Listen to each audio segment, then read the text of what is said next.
Welcome back, everybody. March 28th. John Aravosis here with the Aravosis Report. Hopefully, well, tell me, is the microphone working today or what? I had to reboot the whole computer and cross my fingers because I have no idea what happened yesterday.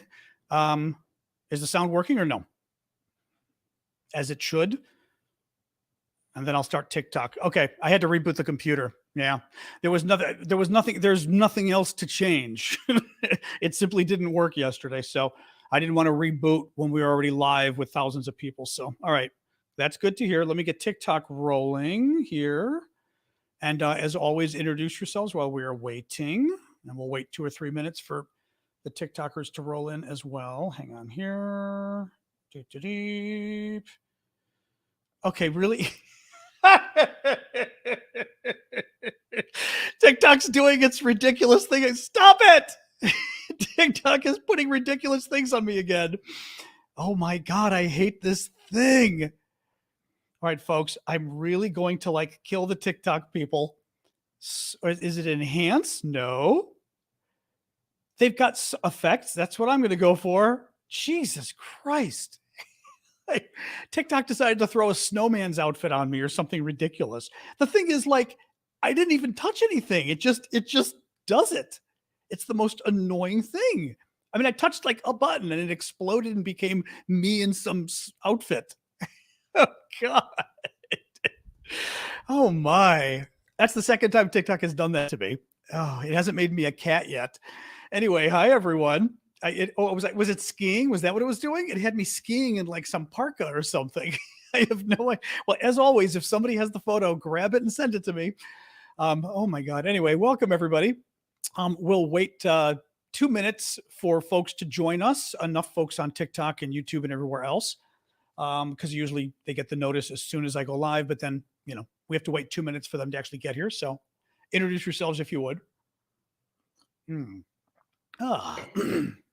folks were asking, it's not a bad news day. There's positive and negative, but there's nothing really bad. So I wouldn't worry about that today. So it's not a bad news day. Anyway, oh my God, that was too bizarre. Well, it's really freaky too, because then you're live and there's this weird snowman parka skiing thing that the computer throws at you and you can't figure out how to get rid of it. It's like, oh my God, man. Ooh la la. All right. Another couple seconds and we'll start TikTok and YouTube. Woo, man. All right. Yes, Jake from State Farm. We're starting right now. Okay, welcome everybody. John Aravosis here with the Aravosis Report. This is my daily show every day, 6 p.m. Eastern time, 6 p.m. actually Monday to Friday, I should say, those every days. And I cover the latest news from Ukraine and then take your guys' questions on what's happening. So the way this works, if anybody's new, on TikTok, you can submit questions via the Q&A link that's in my profile. On YouTube, you can obviously do it on the bottom of the screen. The rest of you as well over there on my computer. TikTok's over here on my iPad. And I very much appreciate the gifts. If you want to do super chat questions or super stickers on YouTube, the gifts on TikTok, because I do this for free. I've been doing it full time since the war broke out. As you can imagine, not fun covering a war full time, but it matters to me, and I think it's important. So you guys help pay the bills and help me keep doing this by pitching in, so I appreciate your support. I think that's it. Yeah, let's get rolling. We'll start with the news, and then, like I said, the second half, I'll take your guys' questions. Today is day 397 of Vladimir Putin's 10-day special military operation. I wanted to start with this story. This is a little bit of an annoying story, I will say. I was saying the news wasn't bad today, but there's some annoying news. So CNN reported that intelligence sources are telling them that we are now collecting not as good of intelligence as we were getting before from our drones flying south of Ukraine. Now, let me get my map. You'll remember a couple of weeks ago, the Russians basically collided with one of our drones and intentionally knocked it out of the air and damaged it so much that we had to crash it into the ocean or into the sea. Now, real quick on the map, our drone, more or less, I think our drone was more or less around here-ish. Russia is all the way over here. Russia claims that this part of Ukraine is Russian. It's not. No one in the world recognizes it. The Russians just invaded and took it. So our drone was here. It was in international waters. You can always international airspace, I should say, you can always fly in international airspace. Nobody can complain about you flying in international airspace. I mean, that's the way it works. Planes, satellites, in this case, drones, it's international airspace. Nobody gets to complain. So the Russians force it out of the sky. Thank you for the hedgehog there, Kanowski. The Russians force it out of the sky. And in response, Biden decides to move the drones further south, quote unquote, so as not to antagonize the Russians. The word he used was, to avoid being too provocative, right? So thank you for the money gun, Pauzap. So Biden moves the drones more or less down here, right? So they're flying down here rather than up here. They're further away, right? Because they're pretty much trying to take a look at Crimea and the area up here to try to provide the information to the Ukrainians fighting against the Russians. So it's intelligence for them. So instead of here, we're further down. And CNN reports today, thank you for the boat there. Who was that? Combat medic. Thank you for that. CNN reports today that the U.S. decision to fly, according to sources they talked to, the U.S. decision to fly its surveillance drones further south over the Black Sea after a Russian jet collided with a U.S. drone earlier this month definitely limits our ability to gather intelligence, according to a senior U.S. military official. Flying drones at greater, this is all from CNN, flying drones at greater distances reduces the quality of intelligence they can gather, a U.S. military official explained, noting that spy satellites can compensate to some degree, but have shorter times over targets, again, reducing effectiveness relative to the surveillance drones. So basically, we didn't want to antagonize the Russians, so we moved our drones, we moved them further south, and as a result of moving them further south, we're not getting as good of intelligence as we were getting before. And this intelligence is intelligence helping the Ukrainians. Now, it is entirely possible that this senior U.S. military official isn't telling the truth, but I mean, it's possible. It's possible. I'm a little suspicious. I have to say, I get a little annoyed with this because to me, I don't even know why I'm saying to me. This is, I'm not even going to hedge it. This is exactly what we went through at the beginning of the war, and it's exactly what we're going through now with long-range weapons such as the long-range missiles that Ukraine needs, that all the experts agree Ukraine needs, and the Biden administration refuses to send them because Biden doesn't want to antagonize Putin. He doesn't want to make Putin angry. He doesn't want to escalate, whatever that means. And as I've told you guys from the beginning, and I know some of you still don't like it, but just wait. Most of you, I think, agree with me. But trust me, I will win you over on this. Biden doesn't want Ukraine to win the war. He simply doesn't want Russia to win, but he doesn't want Ukraine to win. I will guarantee you that probably what Biden wants, Biden is probably okay with Ukraine getting back this, the stuff that Russia stole this year, in the last year. But Crimea that Russia stole in 2014, I think Biden thinks Putin's going to get too upset and he's afraid of pissing off Putin. And unfortunately, we've seen from the beginning, thank you, Henrik, by the way, for that. We've seen from the beginning that Biden repeatedly talked about World War III and we can't give all the, remember the fighter jets? I think when Biden was complaining about World War III at the beginning of my broadcast a year ago, I think Biden was talking about World War III specifically with regards to the fighter jets. And people were complaining we're not giving fighter jets. Thank you, Bonnie, for the llama. People were complaining that we're not giving these fighter jets. And Biden kept saying, because remember, at that point, it was the Polish MiG fighter jets that we wouldn't give them. Remember, Poland said, we'll give them, but we're only going to give them if we're allowed to give them to the Americans, deliver them to the Americans at an American Air Force base, probably Ramstein or something in Germany. And then the planes will be given to Ukraine from there. And the Americans, the Germans both went, ugh, we don't want to be responsible for that. Remember? Thank you, Tumba, for the hat. Then we saw Biden getting upset because Biden, gets upset when you sort of pepper him with questions, and criticize him. And he said, World War III, it's going to be World War III. We don't want World War III. And this whole thing, anyway, just really pisses me off. I just feel like the man has done a great job, but as I say, for Americans, a B+, not an A. He's done a very good job with Ukraine, but he's afraid of Putin, and that makes his approach incredibly dangerous because, and I've seen politicians do this before. We had a DC politician years ago, and I was working with him on local crime issues, and he was willing to push the police because the police weren't doing their job, willing to push the police until the very end. He pushed the police, and then at the very end, he cut a deal that totally undercut us. And I worry that Biden's a bit like that. He's willing to sort of talk the talk in terms of helping Ukraine, but in the end, he's still cautious and he's still thinking of how he can broker a deal. And Biden thinks the deal he's going to broker is somehow convincing Ukraine to accept territorial losses when we could be helping Ukraine a lot more by simply giving them the weapons they need. So very annoying. Anyway, so let me continue from that. So the British Ministry of Defense put out a really interesting update today about another battle that's going on. The battle is for the town of Avdiivka. Avdiivka is another Ukrainian town that does not matter. I always put the caveat when I say this stuff to you guys that I don't mean it doesn't matter in a existential sense.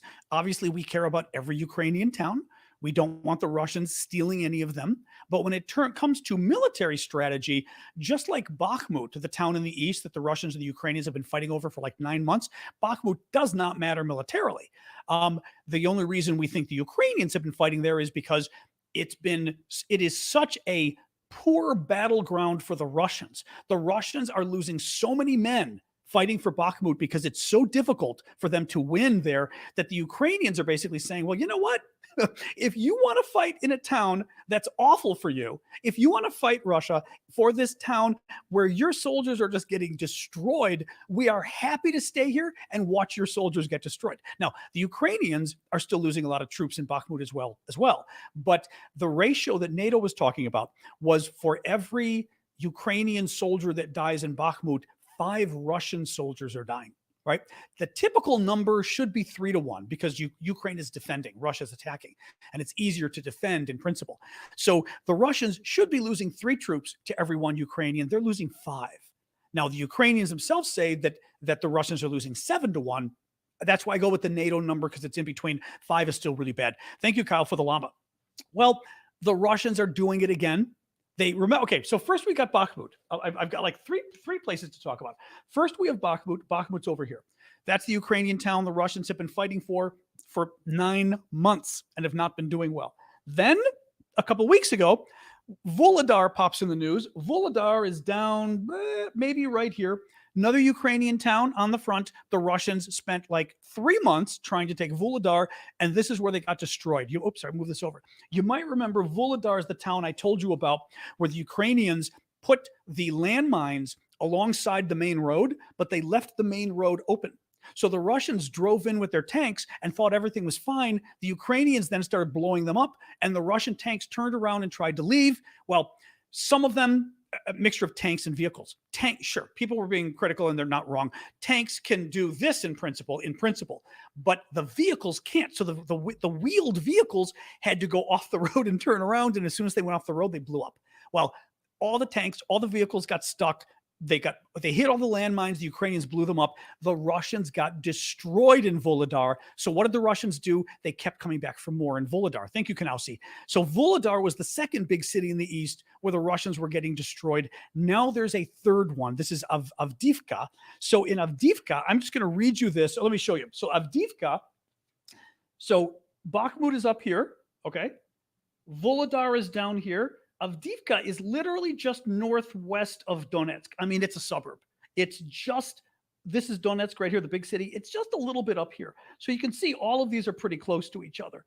So Avdiivka, this is from the British Ministry of Defense. Listen to this. In recent days, Russia has continued to prioritize an operation attempting to encircle the Donetsk town of Avdiivka. However, Russian forces have made only marginal progress at the cost of heavy losses in armored vehicles. Russia's 10th Tank Regiment has likely lost a large portion of its tanks. Thank you, by the way. Who was that? Speaking of tanks, thank you very much, Carmel. Russia's 10th Tank Regiment has likely lost a large proportion of its tanks while attempting to surround Avdiivka from the south. The regiment is part of the 3rd Army Corps, the first major new formation Russia stood up to support the invasion of Ukraine since August 2022.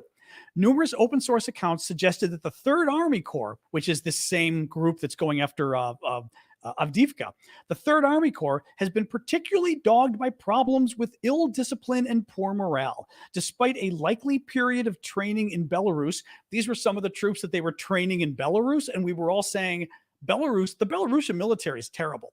The idea that the Russians were training their troops in Belarus did not bode well for the Russian military because, again, a military that in principle is far worse than yours is training your new troops. It's a little strange. Well, the reason you do that is because the Russians have been fighting now for a year. The Ukrainians have killed so many of the top Russian troops or injured them. Thank you, Alex Diaz, that it is the Russians simply don't have the men to train additional troops. So they're having the Belarusians do it while they're doing a bad job. So listen to this.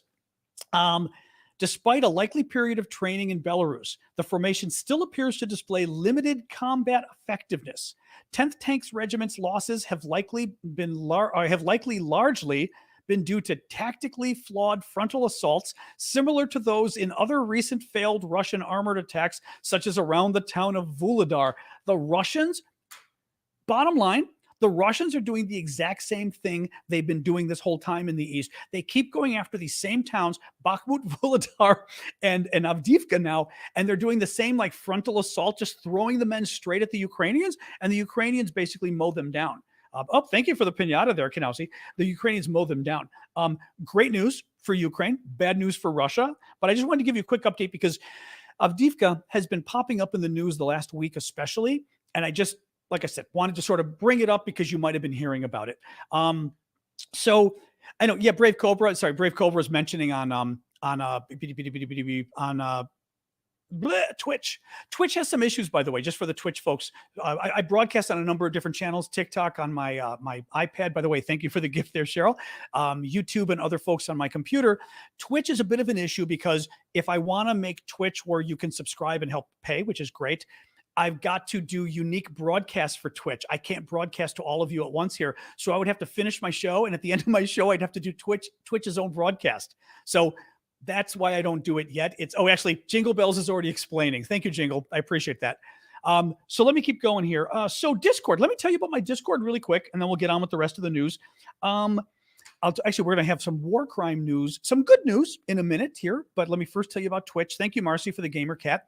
Not about Twitch, about Discord. So one of the ways that I've been supporting myself, but also we've been, I think, rallying our community, helping it grow, and helping raise money for Ukraine has been via our Discord community. Discord is kind of a chat community, hard to explain what it is. You can find our community at discord.aravosis.com. On YouTube, you guys can see aravosis.com at the bottom. That's a link to all of my links. For you guys, easier to go just to my profile on TikTok, and you'll see the URL there. Click the Linktree link, and it gives you all of my links. You'll see my Discord.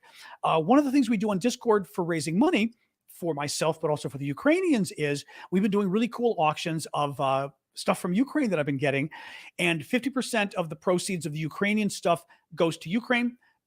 All sorts of charity work. Lately, we've been buying a lot of camouflage nets for the Ukrainian military, and 50% of it goes to support me because I literally do this full time, and I need somebody to pay the bills so I can keep doing it. Now, I'll show you stuff really quick. Pieces of the Berlin Wall we're auctioning off right now. These are pieces that I broke off myself back in 1989. A really cool Ukrainian military fridge magnet. This is for Ukrainian Air Force. Oh, there we go. You can see there. For the Ukrainian Air Force, official government fridge magnet. Piece of a Russian fighter jet that got shot down over Ukraine, an Su-30 SM. And I've got the whole history of this jet and the pilot, which is kind of cool. We're auctioning that. And then two other things. A child's drawing from Ukraine. We'd gotten last year a number of children's drawings from a school, a small grade school for kids in Ukraine. And they got us the pictures that these kids drew for the troops so that we could basically auction them off. Well, we've taken a number of these pictures, made T-shirts out of them. Same thing. Half the proceeds have been going to Ukraine. And I'm finally auctioning off some of the drawings. This one says, "For peace in Ukraine," with Zamir v Ukraini, for peace in Ukraine. And it's the Ukrainian flag as a heart with the flowers and everything. It was very cute, but made by Bogdana Omelchenko in the second grade. So second grade Bogdana colored this for us, which I think is just adorable. I could put that one on a shirt. It's funny. I didn't think this one was as interesting for a shirt, which is funny you say that. I'll say let me try to make it into a shirt because it really is cute. I just wasn't sure if it was T-shirt worthy, but I will. Oh, and the final thing, which is very fun, is I've got a T-shirt of Patron the dog. This is also from the Ukrainian government. Patron is a here, I'll show you really quick. Patron is a Jack Russell Terrier that is a minesweeper, and he has been sniffing out Russian explosives in the ground, whether they're mines, whether they're bombs that have not gone off. His name is Patron, which I believe in Ukrainian means bullet, I think. I remember you guys were telling me there was a sort of a pun on his name. I believe it means bullet. And he's this adorable Jack Russell, super famous in Ukraine. He met both British prime ministers. He met what's his face, Boris earlier. He met Sunak, or however you pronounce it. His name does mean bullet. Okay, recently, and I've got a T-shirt from Ukraine. Oh, we have another dog, a dog gift on TikTok. A T-shirt of Patron looking for mines. So he's fishing for mines in the water. You can see, and it says Ukraine on it. It's the cutest thing. It's a large. Anyway, go check it out. I've got all this stuff for sale. Put Patron away for the moment. I've got all this stuff for sale on the Discord. And as I said, it's been fun because it's a lot of fun. Basically, I get stuff that I think, I wish I could like do this forever for a living, because I just think it's fun. I just get the stuff that I think is cool. We auction it off. And as I said, half the money goes back to Ukraine and half the profits go to support my work. Thank you, Dawn, for that. It's been really fun. But anyway, check it out. Check out the Discord, discord.aravosis.com. And you can find all of our stuff. And I'm gonna go check, and I will check the T-shirt again, because that's kind of fun. It would be fun to do a T-shirt of that shirt, so I will. You can purchase a shirt. Basically, it's an auction. So go to the Discord, click the README, read the README at the bottom, click the thing that says I accept the terms, and then the auctions will show up, and you can bid in the auctions. There's some private ones for the VIP members, who are the folks who are the paying members of my Discord. You can pay on Patreon. But there's also a free section for the auctions as well, for anybody can come and bid. Thank you, 8Life, for the llama. All right, let me keep going here. So the U.S. today, this is good news. It was interesting news because I was trying to figure out what was going on with this news. Now, one of the things I like to do, and I've always done this working in politics in Washington, thank you, Kanausi, is trying to dig a little deeper in the news. In other words, look at the stories and say, what's really going on here? And there was a story today that I initially couldn't figure out what was going on, Googled around, and finally got an answer. Basically, the U.S. today threw its weight, its support behind an international hybrid tribunal for adjudicating war crimes in Ukraine. And I was looking at this and I was like, what does this mean? And it basically would be under the jurisdiction of the Ukrainian government. So the Ukrainian government would be running it. It would be operating out of Europe, the rest of, Ukraine is Europe, but you know what I mean? Free Europe. It would be operating out of free Europe while the war is going on, because it would be easier than being in Ukraine and being bombed, right? But it would be under the jurisdiction of the Ukrainians for prosecuting war crimes. And I was looking at this and going, okay, why wouldn't we just do the International Criminal Court or something else? Well, the U.S., when they talked about this today, said that they prefer doing it this way than the UN General Assembly. Now, the United Nations General Assembly, which is all the nations, could vote on a war crimes tribunal. And if it's just in the General Assembly, the Russians can't veto it, right? The General Assembly is a vote for everybody. But it would take a lot of money and time. Also, I worked at the United Nations. It ain't the most effective organization in the world. I am not convinced I would want a bunch of United Nations bureaucrats running an investigation. I would hope they wouldn't be, because I wouldn't trust them. In a million years, it's a lot of overpaid, corrupt people, basically. I mean, I worked there. It was sad. It was sort of a dream come true working there, and it was a bunch of overpaid, corrupt people, basically. So that was the first thing. But I still was thinking, okay, but you've got the International Criminal Court in The Hague, right? This is the court that put an arrest warrant out on Putin last week. Why wouldn't that be sufficient for the war crimes? Why would you have to do this? Well, got my answer on CNN. Although there are a number of different bodies like the International Criminal Court, which can prosecute war crimes and crimes against humanity, they do not have the ability to prosecute the crime of aggression. And the Ukrainians were worried about the crime of aggression. I meant to pull this up while we were doing this. Let me pull this up really quick. for the crime of aggression. Thank you, Tanya. I'm going to guess Tanya on YouTube may have a question. So Tanya, feel free to post your question. Crime of aggression, which I believe is basically the idea of attacking another country without justification, is the crime of aggression. It's not a war crime. It's not a crime against humanity, but in certain jurisdictions, it's a crime. Listen to this. Resolution 3314 generally defines aggression as the use of armed force by a state against the sovereignty, territorial integrity, or political independence of another state, or in any other manner inconsistent with the Charter of the United Nations. So the idea there is that that you didn't have the you weren't executing the right of self-defense, for example, right? Oh, Shane, thank you for that too. I've got a feeling Shane might have had a question too. So Shane and Tanya, your question did not pop up, but I've got a feeling you meant to put questions. So let me know if you did. Thank you both anyway, but if you did have questions, feel free, and Roisin will make sure I don't miss it. So that's why the Americans are basically getting behind the Ukrainians. Thank you, Boat Drinks, and saying that they want this special court set up under Ukraine's jurisdiction, but probably in the rest of Europe where it's, the Russians aren't bombing right now, because they can also go after the Russians on the crime of aggression. So there you go. I don't know how it works in terms of the sort of, where it works after that, for example, but because the International Criminal Court's still going to do its business. But in any case, sorry, look at the questions here. Carlos, thank you as well.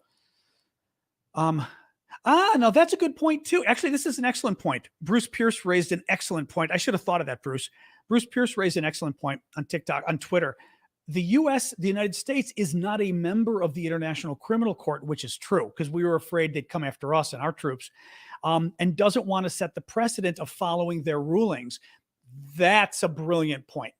That is a very good point. Exactly. That basically the U.S., if you noticed, when the arrest warrant was put out for Putin, the U.S. got asked about it, and they had to give a very careful answer, because obviously the U.S. didn't want to disagree with a criminal arrest warrant for Putin for war crimes, right? We wanted to agree with that.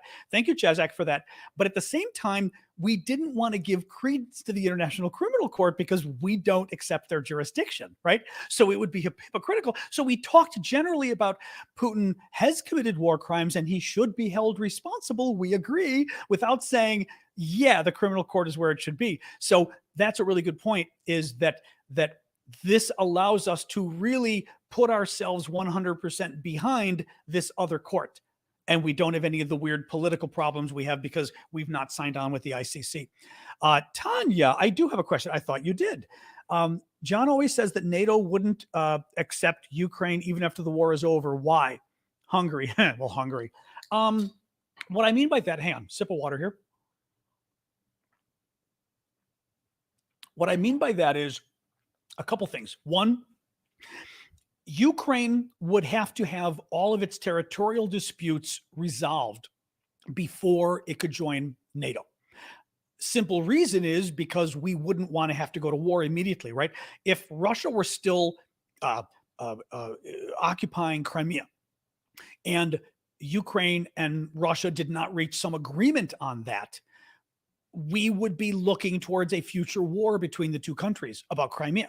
So that would be a problem. And we don't want to get dragged. I mean, NATO, as I recall, one of NATO's sort of rules is making sure that the country is pretty stable, that isn't always getting into fights with its neighbors, for example. So NATO wouldn't want to get dragged into a war with Russia if there were an unresolved issue with regards to Ukraine's territory. Secondly, I think there's a lot of prejudice against Ukraine. I think Ukraine tried to get in back in 2008. The French and the Germans didn't want it. Granted, Ukraine's democracy was different back then. Its military was not as good. Having said that, there's a lot of NATO countries that are small and insignificant, especially in, the former Yugoslavia and that area. A lot of NATO countries that are itty bitty. I mean, was it North Macedonia? What do you what is North Macedonia? No offense to the North Macedonians, or the Skopjans, as the Greeks call them, but what are they contributing to NATO's military really, right? So if North Macedonia can join, Ukraine certainly can join in terms, because Ukraine now has a kick-ass military. But you're going to have some prejudice against them, I think, thinking, they're not really European, whatever. And I just think you're going to, well, okay, A, not very European. B, worried about conflict. I worry that the French and the Germans are just going to still worry about, those Ukrainians, are they going to get us into a war? Third, what was the third point I was going to raise with regards to this? Well, third is Russia. I mean, you still have, I think, again, France and Germany, and I know Hungary would be fourth. You've got France and Germany and America that would sit there and go, is this going to be too much of an insult to Russia? Are we escalating by letting Ukraine into NATO? Would Russia attack again? Whatever kind of, so there's that, which again, I think it's worrying too much about Russia. And as Goonerman is saying on TikTok, you'd need to give Orban of Hungary a couple billion euros, which is true too. Look at what's going on with Sweden and Finland joining NATO. We're being extorted by Hungary and by Turkey. Different reasons. I mean, Hungary's just doing it because I was going to make a bad dog joke comment. Thank you, DBY, for the butterflies. Hungary's doing it because they can. Hungary saw what Turkey was doing. Hungary saw Turkey is, basically trying to milk whatever it can out of the United States, probably in terms of weapons, by holding back on Finland and Sweden joining NATO. So Hungary thought, we're going to do it too. And Hungary is trying to get a lot of money from Europe, from the EU, that it isn't getting right now, because Hungary is no longer a democracy, neither is Turkey, really. Both countries are run by wannabe dictators. Orban in Hungary, what's-his-face, Erdogan in Turkey. So both of those guys, I think, would be a pain in the ass. Also, okay, I was just going to say, why Road was saying Hungary likes Russia. That's the other problem, too. Hungary is a little too close to Putin and a little too close to Russia. So you'd also have that problem, too. If the Russians would freak out about Ukraine joining NATO, which they would, the Hungarians wouldn't want to help, the Hungarian government. They wouldn't want to help us. So that's what I mean. I would be all for having Ukraine join NATO. Ukraine has proven itself, I think, as a democracy, and people who care about democracy, they're making strides. We'd have to make sure, well, their democracy, I don't know that their democracy is any worse than Hungary or Turkey right now. Arguably, their democracy is maybe even better than Hungary and Turkey's right now. But we'd have to make sure that the war was settled to a degree, that there wasn't this ongoing dispute. That would be my only concern. In any case, but I think Biden, France, and Germany, Biden, Macron, and Scholz are the ones that would be really weird about it. All right, let me keep going here. So the Russian Defense Ministry. This was ridiculous. I'm telling you so I can basically tell you why it's absolute BS. But hang on a second here. The Russian Defense Ministry said today that the production of individual types of ammunition will be increased 7 to 8 times this year. In other words, they're going to increase their production of ammunition by 7 or 8 times, the Russians claim this year. Western analysts, this was from, I think, Sky News, Western analysts have expressed skepticism that Russia's military industrial capacity and supply chains can be accelerated so quickly.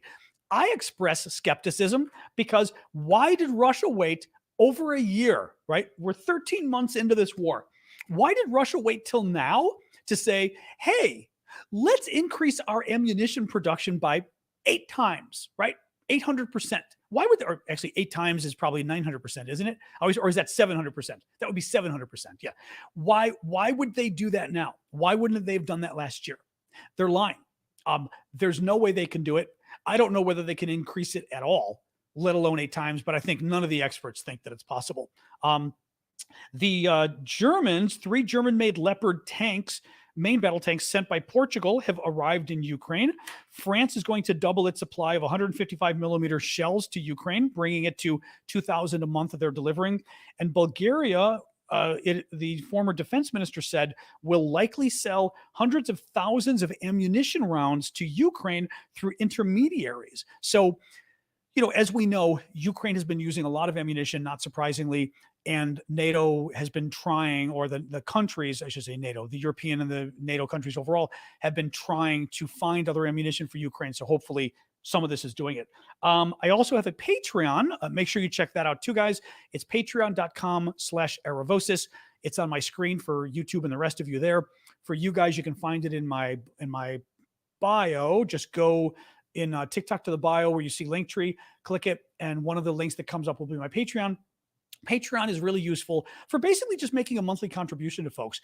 A lot of creators use it. I like it for that reason. I mean, don't get me wrong, your gifts matter a lot to me too. So thank you. Keep them coming. The gifts on TikTok and the YouTube chats. But one of the Bulgaria is in NATO. Yes. One of the neat things with Patreon is you can see how much is coming. Oops, the dog is coughing below me. You get a sense of how much money is coming in each month, which is nice because to pay the bills, it's sort of a more a stream you can count on, which is nice. Anyway, if you've been watching my show for a while, if you like it and you can afford it, please consider going over to Patreon. It's patreon.com/Aravosis. Again, link on the screen here, link in my bio on TikTok, and consider contributing. Even $5 a month is helpful. So I would appreciate it if you can. If you can't, don't worry. Again, I do this for free on purpose so everybody can come, but I do need to pay the bills. So if you can help, please do. Little more news here, and then we'll go to the questions. This was interesting too. This was another story that I kind of dug a little deeper to figure out what was going on. The U.S. has informed Russia that it will no longer exchange. Oh, wow. Oh, thank you, Brave Cobra. Brave Cobra just gave a really nice gift on PayPal. Thank you for that, because I don't have the subscriptions enabled on Twitch. Trust me, I would love to. It's just annoying because they literally will make me do an entire new show, which I would do if I had enough Twitch people, to be honest. Like if I had 1,000 people on Twitch, I could do another show potentially, but it's just, yeah, it's a catch-22 I'm stuck in on that. Thank you, Erica, for the money gun. So the Wall Street Journal today, the U.S. has informed Russia that it will no longer exchange detailed data on its strategic nuclear forces following Moscow's decision to suspend its participation in the New START treaty. Thank you for the train there, Hazel. Basically, what's happening here? Oh, hang on. We got a lot of gifts popping in on TikTok now. I got to do a quick thank you to everybody here. Nancy, Hazel and Erica, I already thanked. Nancy, and there might have been, 978 big. Thank you guys for all of that. Julius, I'll get to yours in a second. Since I started this story, I'll tell it really quick. Basically, the Russians have kind of sort of semi-pulled out of the START treaty, the New START treaty. This is the last really arms control treaty that we're in with the Russians, and they're sort of backing out of it. They're doing it in order to freak us out. This is just like the discussion we had last night about how the Russians are constantly threatening nuclear war, talking about moving nuclear weapons to Belarus. They're doing all of this stuff in order to just basically freak us out about nuclear weapons. Thank you, 978, just to freak us out. And it's the same thing they're doing here. Pulling out of the treaty, but not totally pulling out. They're like suspending their participation in the treaty. They're doing it just for it to be one more thing dealing with nuclear weapons that isn't going right with Russia. They want to just create this perception that the whole nuclear thing, it's just not going well. Because then maybe we'll all put pressure on Ukraine to end the war because we're so freaked out about nuclear weapons, right? Thank you, Hedge Money. Hegemony. Hegemony, but spelled hedge. Okay, took me a second. I was going hedge money. Thank you for the superpower there. So what happened was when Russia kind of quasi pulled out of this treaty, they already stopped giving the U.S. data on their nuclear weapons, which was required under the treaty. So the U.S. finally turned around and said, fine, we're not going to give you our data either. Now, a number of experts consider that important. Thank you, Bonnie, because the idea is you need to make Russia pay a price for pulling out of these things. Russia thinks they can get away with just ratcheting up the pressure about nukes and not pay a price themselves. If Russia is no longer getting the information about our nuclear weapons, then all of a sudden it makes them less sure as to what's going on and makes them a little less comfortable. And that's good because now it means they're paying a price. It's not a price that will cause a war or anything, but it's a price where they can say, this was useful. We were getting this. Now we're not. And thank you, Cheryl, for the new pledge. I appreciate that as well. That was sweet of you. All right, another sip. My mouth, maybe because I had dinner right before we ate. Before I talked today, my mouth is very dry today. All right, thank you for that. And thank you, Kanowski, for the drums. So let's go to Julius's question. Will the U.S. and NATO have to switch their economies to more of a war footing to keep up with this conflict in Ukraine? It does seem as if we were caught flat-footed dealing with a high-intensity long war. Very much so. Thank you, Happy Beach family, and Big Gator Girl. You know, we were caught flat-footed on a, well, I think we were caught flat-footed in the same way, I guess. Yeah, I saw that, Cheryl. Thank you. I just did a shout out. You may have been over at the Patreon still. I just thanked you for that. Thank you. Oh, and the motorcycle. Thank you, Hazel. That's a really nice gift. I appreciate that very much. Thank you. That was very generous of you. So what's going on with the war footing and all of that? NATO, understandably, but incorrectly, but understandably, thought that war with Russia was no longer a possibility or no longer a significant risk. During the Soviet Union, time of the Soviets, the Cold War, we were very worried about war in Europe with Russia. We were worried about the Soviet troops coming across Eastern Europe and basically coming from East Germany to West Germany again through this valley or whatever called the Fulda Gap. And it was the sort of famous location where we were convinced the Russians were going to invade someday, the Soviets. Well, when the Soviet Union literally stopped existing in 1991, all of its component countries were free. Russia still remained Russia, unfortunately, but the other countries that basically Russia was holding hostage, Latvia, Lithuania, Estonia, Ukraine, a bunch of, Georgia, Azerbaijan, etc., they all broke free and became independent countries. What that did is it made Russia a lot weaker at that point because they no longer had the military. Well, long story short, Germany, for example, went from having something like, I don't know, 2,300 or 2,500 tanks, something like that, because Germany had thousands of tanks because they were worried about the Russians invading, right? Well, thank you, Alex, for the hat. Once the Soviet Union dissolved, there was no longer a fear of the Russians invading anymore. Germany cut its tanks back to like 230 tanks or 250 tanks. I just remember it was a factor of 10 that the Germans cut their tanks. Now, it made sense. I mean, the Soviet Union, I forgot the exact number here. The number of Soviet tanks was insane. Hang on a second. Hey, Google, how many tanks did the Soviet Union have? Let's see if Google knows. Hey, Google, set your volume to 25%. Let's try this. Hey, Google, how many tanks did the Soviet Union have?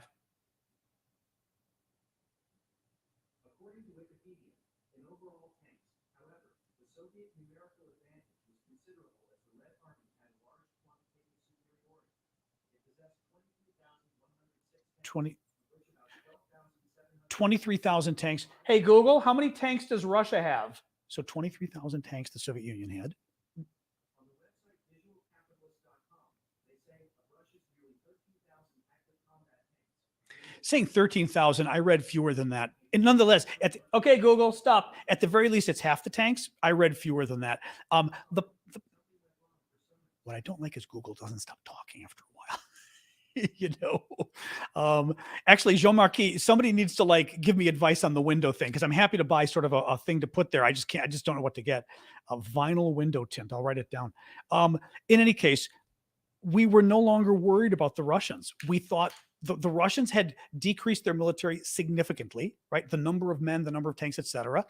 The Russians were no longer the Soviets, so we weren't as worried about them even invading. So Germany, America, everybody cut back their number of tanks because there was no longer going to be a land war in Europe. The idea was it's not going to happen, right? We're finally over that aspect of the Cold War.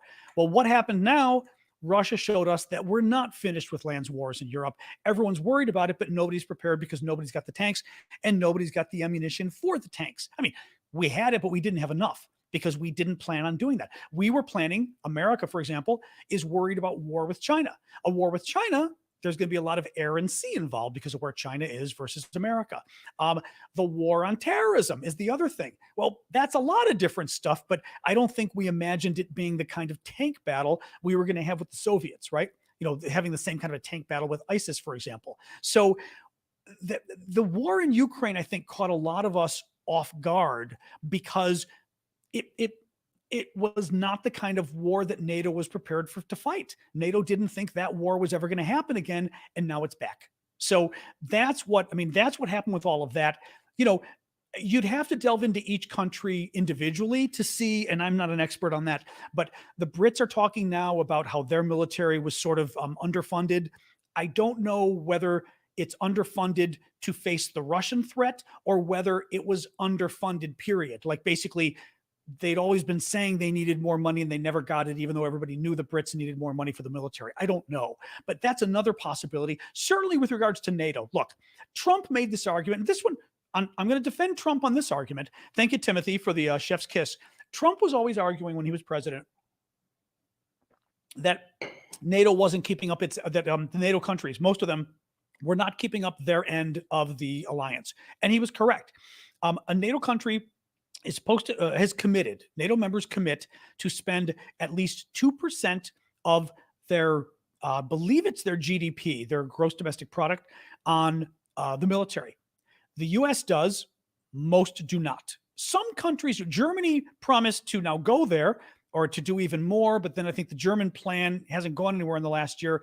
I forget who. I think there are a few countries that do, but it's very few in NATO. And Trump would complain about it a lot, and he's not wrong. So that's one big problem right there. But the other is we just never thought that this was going to be the problem. You know, thank you, D, that we just weren't planning for war years and land wars in Europe, you know? So yeah, I mean, it's not great.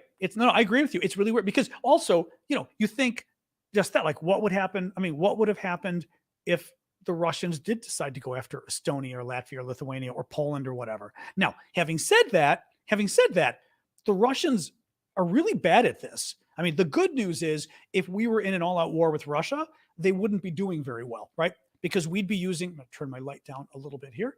We would be using our ammunition, our planes, our cruise missiles, our ships against the Russians, and they'd be in serious trouble. Thank you, Coeur de Leon, for the lights there. So, you know, we'd be in a different situation, I think, if that were to happen. But nonetheless, you know, so let me scroll down here, make sure I didn't miss anything else. I think I've got one more story, and that may be it to give you.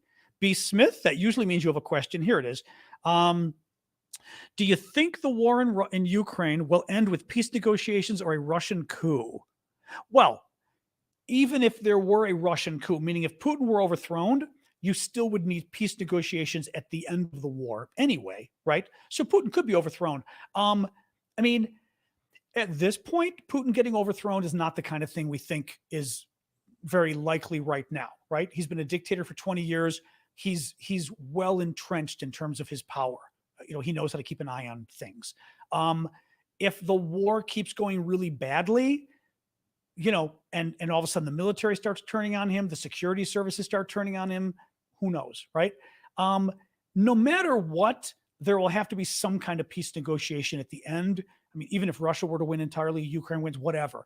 I guess it doesn't have to be, right? I mean, the Korean War never ended. There weren't any peace negotiations there, really. You know, Japan and Russia, I don't know if Japan and Russia are still in a state of war or what it is, but basically over the Kuril Islands, the Northern Islands in Japan. So, you know, there's that, but yeah, I don't know. I don't know. I think, I mean, it's Putin's livelihood is more at risk if he loses the war, and he ain't doing well right now, clearly, you know, and the Ukrainians are certainly showing him up. So the last story I was going to tell you is, oh yeah, just an update on that poor Russian man.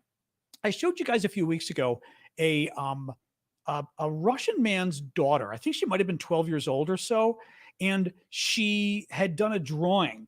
Let me get my glasses to read this. She did a drawing. She was 12. She did a drawing featuring a Ukrainian flag with the words "Glory to Ukraine." And remember, "Glory to Ukraine" is like the Ukrainian sort of national slogan, right? Zelensky, remember, it's Slava Ukraini, glory to Ukraine, right? So it's Zelensky always says it's the Ukrainian patriotic saying, right? So she does a drawing featuring a Ukrainian flag with the words "Glory to Ukraine" and a Russian tricolor with the slogan "No to War." Well, they arrest her father. She put it on social media or something. They arrest her father. They take her away from her father, put him in a I guess they had him on, what do you call it when you're like on home release or whatever it's called? Um, House arrest. Was under house arrest, slips away. He's now on the run because he's not going to go to jail for this. They had already taken his daughter away from him. They just sentenced him to 2 years in prison today, and his daughter is now, actually not even now, his daughter is in a children's home because even before the sentencing, they took his daughter away from him and put her basically into an orphanage because his daughter did a picture of Ukraine and Russia, the two flags, and wrote Slava Ukraini, glory to Ukraine, no war. And they arrested the father, put him in jail for 2 years, and took his daughter away. That is the very definition of a dictatorship, of what is going on in Russia. And my allergies are kicking in again. As I've said before, this is the same kind of thing we faced with the Soviet Union. I can't sort of say this enough in terms of anybody who's younger out there and was too young to really sort of, know what was going on with the Soviet Union. Look at what's happening in Russia today. This is the kind of stuff we used to have to deal with in terms of the military threats, the just horrific behavior in terms of human rights abuses at home, and the horrific behavior in terms of human rights abuses abroad. So yeah, let's go. So TikTok questions. I will go to TikTok questions right now, Dark Chef, and YouTube questions. Submit your questions via the Q&A link on TikTok in the bio, and the rest of you obviously can do questions at the bottom of the screen. Let me pull up TikTok here. Oops, hang on. Q&A. Let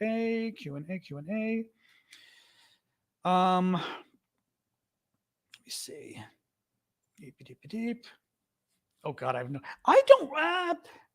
know enough about it. That's an interesting question, though. I mean, JSM Johnny's asking about this Asian pact with China, Russia, South Africa using the Chinese currency.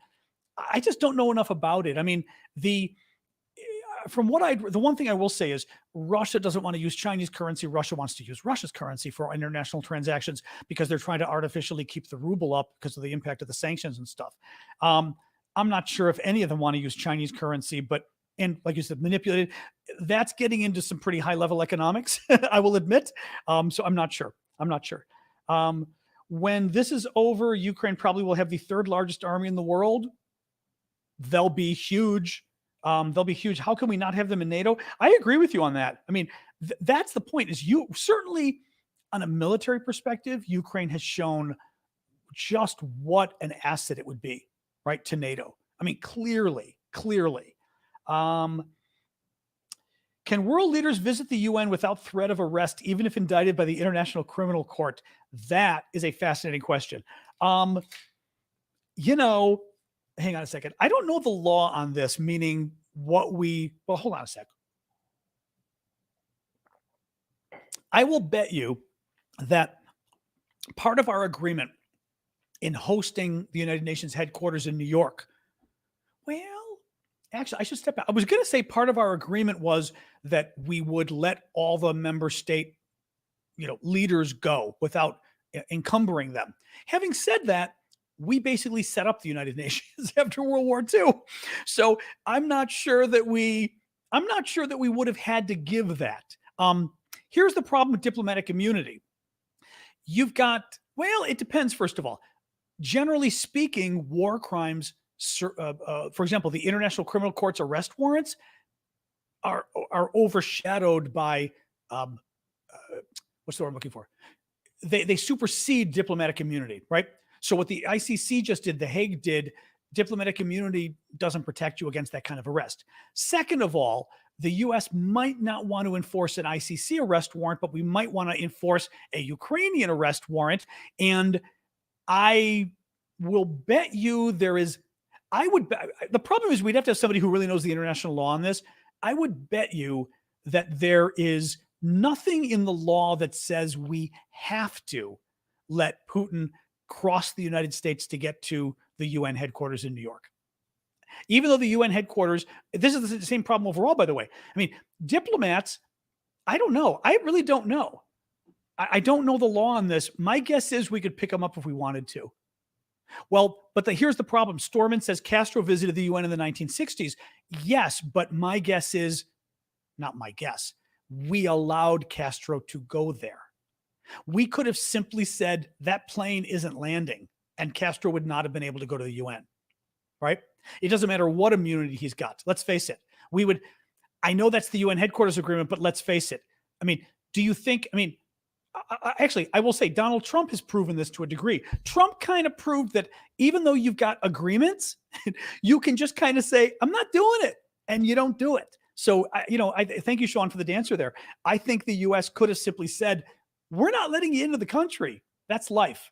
The thing is, I would be really curious to look into sort of the diplomatic immunity thing. Although, like I said, diplomatic immunity doesn't cover war crimes, generally speaking.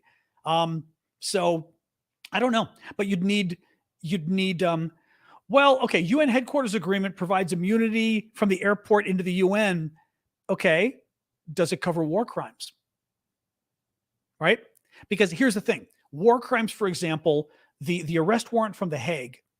Yeah, thank you for the duck, Aflac. Sorry, I see you guys writing Aflac. Thank you, Kanowski, for that. The International Criminal Court's arrest warrant trumps, no pun intended, trumps the immunity, the sovereign immunity, whatever it is that a government leader has in general. So I wonder about the UN agreements, whether they would supersede the International Criminal Court agreement. I'm not convinced they would. Again, somebody would have to look into this is international lawyer sort of area here to find out if you can or would. Julius writes, how impactful, and thank you, by the way, for that, Julius. How impactful do you think the sanctions are? I don't think we know. According to differing reports, either the Russian economy is in shambles while others say they're actually thriving. That's the thing. You guys have pointed out, but I've read some of it myself, that Yale University, their economics division or whatever it is, has done a number of really interesting reports about the sanctions, showing that the sanctions have actually been more impactful than we realize, right? Anecdotally, you do hear, I forgot who it was. Actually, I think it was somebody the other day was mentioning just anecdotally that, people they know in Moscow are finally having having real problems with work, that finally the economy has gotten much more difficult for them. Who knows? I think we just don't know. Part of it is Russia's economy is closed to us. I think that I don't know how much of the data we have. Part of it is their economy is so based on oil and gas. I don't know if it was just oil or if it's oil and gas combined. I was reading this the other day, makes up 45% of the government, not the revenues, 45% of the federal budget. The money for the federal budget comes from gas and oil for the Russians. So basically 45% of the government spending comes from proceeds from gas and oil. A huge amount of money for Russia. That also means that as long as gas and oil are doing well, the sanctions won't make a difference. So, I don't know. I don't think any of us really know. I can't imagine. The sanctions are so severe that I can't imagine it's hunky-dory, everything's okay in Russia. I just can't imagine that. The plane parts alone, their planes can't be doing well. We know delivery services were having a problem even a year ago. In terms of, not a year ago, but maybe by April, the Russia's like our version of DHL or that kind of a thing, they were having real problems because their planes were just running out of parts. Stores are full of goods because they make their own goods. Doesn't mean the economy is going well. I don't know. I just don't know. No, it's a good question. I don't know that we know, to be honest. B. Smith did here we go. Why is Ukraine more important than Sweden and Finland? Because they are also on the border with Russia and they are interested in joining NATO. The issue with Finland and Sweden, who are supposed to join NATO this year, but the Turks and the Hungarians are holding it up because they're being jerks, is that, well, a couple different things. One, as I said earlier, Ukraine's at war, so we can't let them into NATO now anyway. Secondly, Finland and Sweden are perceived by a lot of Europeans, I will bet you, as civilized. Ukraine is not, right? I'm talking about outright bias here, right? But they look at Finland and Sweden and think of, oh, those nice Northern European light-skinned people, right? Whereas the Ukrainians are people like me. I'm not Slavic, I'm Greek, but we're all kind of in the same universe, I think, for a lot of the Europeans. We're those Eastern people who are kind of problematic. So I would not be surprised if that is a huge part of the reason. Certainly we know that, I mean, also, I will say this too. I will say this. The democracies are more established in Finland and Sweden than they are in Ukraine. That's for sure. There is far less corruption in Finland and Sweden than Ukraine. These are all areas that NATO and the EU both look at. And in terms of wars, Finland and Sweden are not getting into wars with their neighbors. Ukraine is, and that's something you also tend to want to avoid with new NATO members. You don't want somebody who's likely to get into another war on their own anytime soon. Again, I'm pretty supportive of Ukraine joining NATO, but that's why. And sure, there's also a discussion. I mean, Brower is saying, or Katerina is saying, whether Ukraine is European. You kind of get into that issue of, is Ukraine? Now, I think most people think of them as European, but it still is this Eastern European. Is Russia European? I don't know. It's I think well, Turkey. Hell, if Turkey's European, then certainly. Actually, two different issues here, by the way. If Turkey's European, then certainly Ukraine is. Second of all, it doesn't matter if they're European for NATO, right? America and Canada are members of NATO. You don't have to be European. Any country can apply to be a member of NATO. So the European thing doesn't really matter. I think it's just looking down on NATO a little bit, looking down on Ukraine a little bit versus Finland and Sweden. Ooh, right? It's just it's a sort of a bias question, I think, there to some degree. Thank you for the gift there, Magical Photo. Okay, let's see. All right, I want to make sure I see Heidi. Heidi, I don't know what that is. I don't know what the Restrict Act is, or at least looking at the name, I don't know. What is the Restrict Act? Although maybe I know it if I Google it. Restrict Act.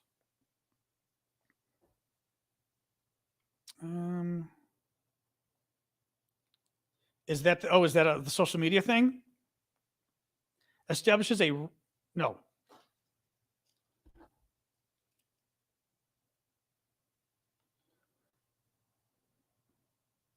Is that sort of the social media thing going after TikTok, or what is it? I'm trying to find like a summary. The TikTok ban. It's funny. I've been wanting to do some TikToks on this topic. By the way, Roshan, I don't know who else is missing besides Hilo. Is anybody else missing or not? B. Smith, I just did. Did I not just do B. Smith? I thought I just did B. Smith. I think I did. Double check if I did. But so I will say this. I don't know enough about the TikTok situation to know how much of a risk it is. I will say, thank you, Yoreb, for the superpowers. People that I trust are concerned. Kara Swisher was on CNN the other day talking about it, who's a really big tech expert out in California. She may be in DC now, I forget, or partially in DC. She was talking about it and was saying, she actually said that back in, I think, 2018 or something like that, she wrote a piece for the New York Times about TikTok and was saying, okay, thanks, Roshan, was saying that she actually uses a burner phone for TikTok. She won't do TikTok on her main cell phone because she just doesn't know. Now, there isn't, clearly, I don't trust Facebook. Nobody should trust Facebook. I don't trust any of these guys. And the problem is Europeans have got a pretty good privacy law. America has no privacy law, basically. And, all of our lobbyists in business have stopped us from getting a nice privacy law. So we don't have real protections in this country, period, for our information privacy at all. Zero. B, it's bad enough with Facebook. Facebook is not a communist dictatorship. China is, would China, I think maybe Kara Swisher, I think, said this on CNN. She goes, is China doing bad things with our information? I don't know. Would they? Sure. Which is a valid point. Would they? Sure they would, right? If they could, or if they wanted to. So what I hope comes of this is I hope the US is able to put enough pressure on TikTok, but also, frankly, the other social media companies, that they're able to get some kind of deal where TikTok is able to truly protect our information, so we don't have to worry about this. But the only way that's going to happen is if we get very close to the US trying to shut it down. And then the question comes, can the US even do it? Is it legal? I don't know. Under the First Amendment and US commercial laws, is it even legal for the US to try to shut TikTok down? I don't know that it is. So that's a whole other thing, Yeah, well, actually, Kara Swisher got into that too. Max Trax is saying the Restrict Act would give the U.S. the same power the Communist Party has in China. Kara Swisher mentioned that at the end of her talk too. She said, yeah, she goes, the problem is, the U.S., like, two of our biggest things we believe in is freedom of speech and capitalism. And this legislation would give us basically the same power and have us acting like the Communist Party of China. Is that really who we want to be acting like when we're the United States? To private business in this country. I mean, it's a tough call. Again, I worry more generally because we don't have a lot of privacy protections at all in this country. Information privacy, we have zero, and we never have. And it's sick whenever the issue comes up because they do. All the big businesses shut it down. They give a lot of money to the Congress, to members of Congress, and they just shut it down. It's not great. Let me look for more TikTok questions. Hang on here. I think they would. Yeah. Max Track. Oh, hi, Max. You again. Max is saying, if the U.S. wasn't already a part of NATO, do you think the other NATO countries would let them join? I mean, I think so, because the U.S. is such a military superpower, right? And it probably depends when. It would depend when, right? But meaning during the Soviet era, they might have wanted the U.S.'s protection, right? During the intervening period, they might not have been as worried. Now with Russia being resurgent, they might worry again. But I think the interesting question would be the last 30 years, once the Soviet Union dissolved and stopped existing, if NATO didn't exist, would it have coalesced around Europe?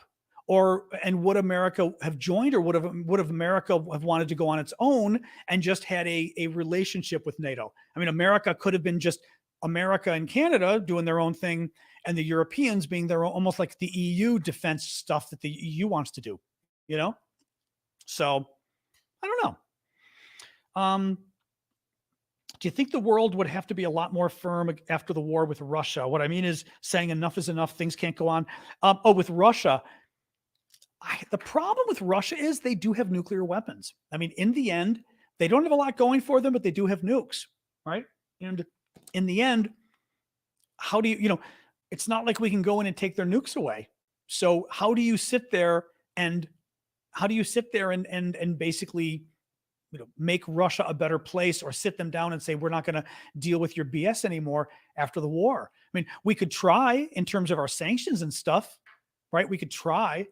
I just don't know that actually, we may not have a choice. I really do think we're, heading quickly to a second Cold War with Russia. And just like with the Soviet Union, we're going to have sanctions, and we're going to have sanctions sort of coming and going with the Russians on all of their different human rights stuff and all the terrible stuff they do around the world. And it gets better and it gets worse. And we try to change their behavior, but it's never going to really change it very much, I think. Yeah. That's the question. Do they work? Yeah. I don't know.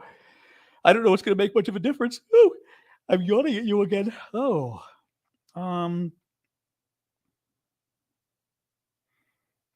well, just talked about the TikTok ban, magical photo. The black ring in the sky in Russia. I did not see that. I don't know. Was there a black ring in the sky in Russia? That's funny. I don't know. Are there any aviation news in Ukraine besides drones? Like, are they still flying bombers and fighters? Also, when will the U.S. Abrams tanks arrive? The Abrams tanks, the latest news was that we were going to send them the older M1A1 versions. So we've got those in storage. They were still saying as much as 8 to 10 months from now. And the earliest I saw said in the fall. So fall would put you at least until November. So I still think we're talking about October, November at least, for the U.S. tanks to arrive.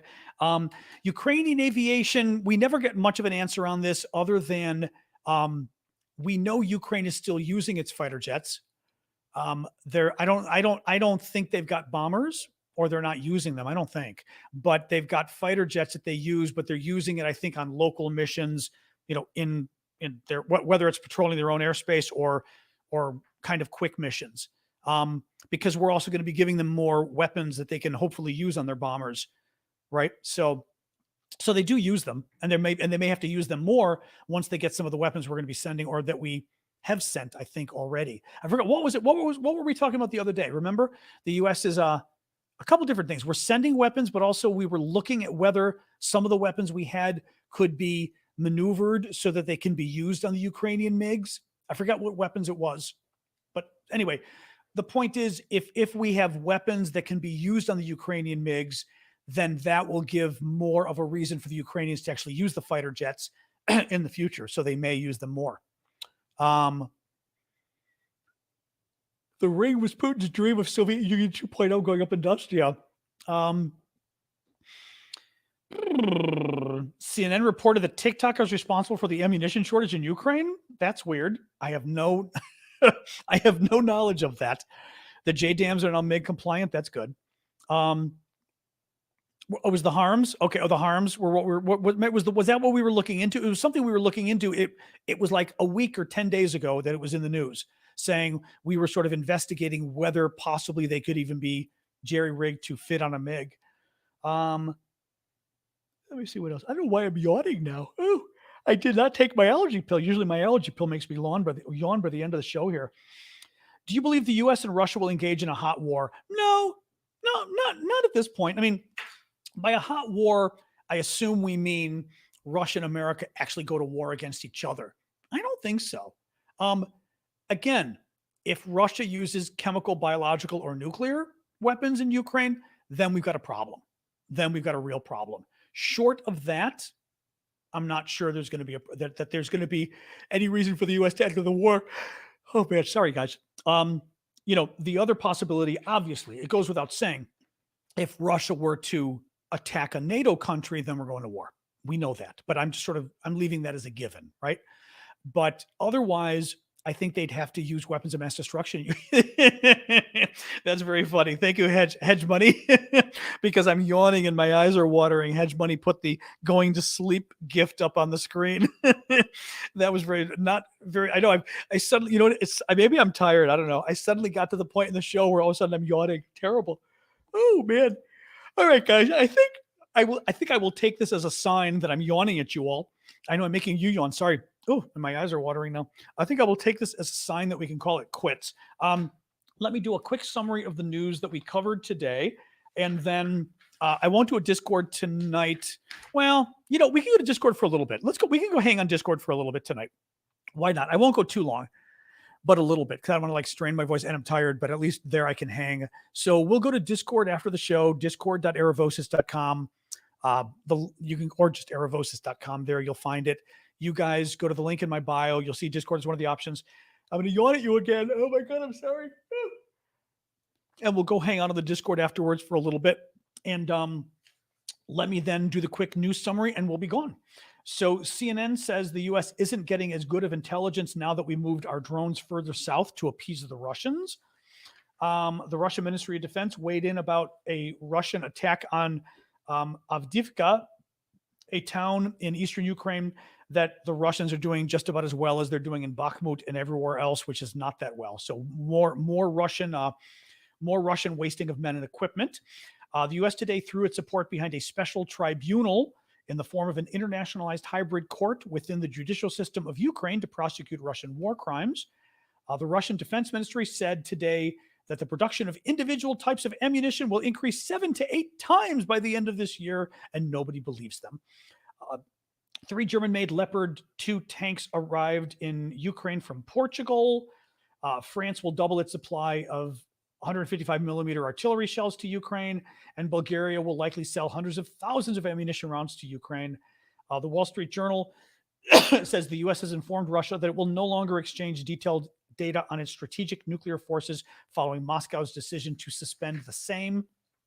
And a Russian man was sentenced today to 2 years in a penal colony on charges of discrediting the armed forces simply because his 12-year-old daughter drew a picture calling for no war and glory to Ukraine. So they took her away from her father and sentenced him to 2 years in jail, but he's on the run. So he's away, but he's on the run in Russia. So good luck for this guy. Anyway, horrible, horrible story. All right, guys, thank you so much. I'm going to yawn at you for a final time here. We'll go to the Discord, hang out for a little bit, discord.aravosis.com. Otherwise, I will see you guys tomorrow night, 6 p.m. Eastern time, US, and join me then. Okay. Oh, Crimean port on fire. Ooh. All right. Let's do a quick look at what Sky News is saying. Sky News says a Crimean port is on fire. That's fun. Hang on. Let me look there and then see if there's something new there. And then we will go to Discord and hang. 1 second here.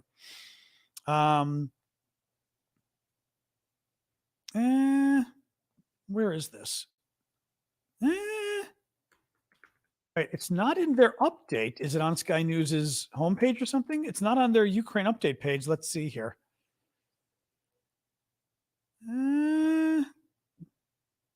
Hold on. Crimea Sky News. Let me see, but I'm not seeing this. No. You guys sure about this? It's not in the Ukraine war latest update. So Sasha's good. She's napping right now. Yeah, I don't know, guys. I'm not seeing this. So maybe, but not seeing it anywhere, so I don't know. Oh, well. All right. I will talk to you guys later. Otherwise, like I said, let's go to Discord. We'll hang out a little bit, okay? All right. Have a good evening, guys. If I don't see the rest of you, join me at 6 p.m. tomorrow night, Eastern time, US. All right. Goodbye to you guys. Yeah, nothing on Twitter.